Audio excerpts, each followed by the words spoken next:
Keeping your roaster productive is mostly a matter of cleaning and lubrication. So today, let's talk about lubrication.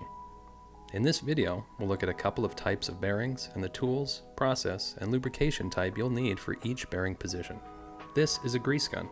A grease gun purchased in North America will typically fit a standard tube of grease and have a locking head to grab onto a grease fitting.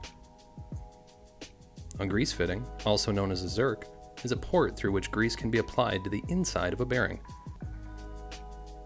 Some roaster bearings are equipped with a grease fitting, while some require manual grease application. We'll get into that soon. Bearings play a pivotal, pun intended, role in coffee roasters by reducing friction and ensuring smooth rotation. Without lubrication, bearings can wear out, increasing friction, heat, and damage.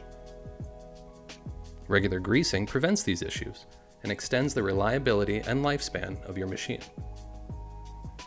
On our roasters, bearings are found on either end of the drum shaft and on the drum door. Before applying fresh grease, clean any old grease or debris from the outside of the bearing. For bearings with a grease fitting, load your grease gun with food-safe AP1 lubricant.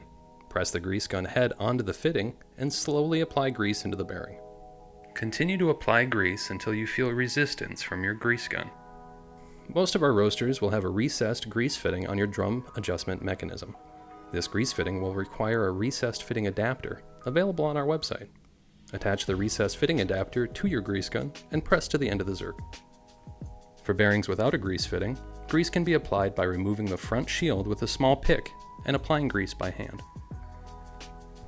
Bearing maintenance is not a one-time task. Develop a regular maintenance schedule based on your coffee roaster's usage. Check the bearings periodically and reapply grease as needed to keep your machine running smoothly. By following these steps and incorporating regular inspections into your routine, you can ensure the longevity and optimal performance of your coffee roaster. Proper bearing maintenance will not only keep your machine running, but ensure that your roasts are not impacted.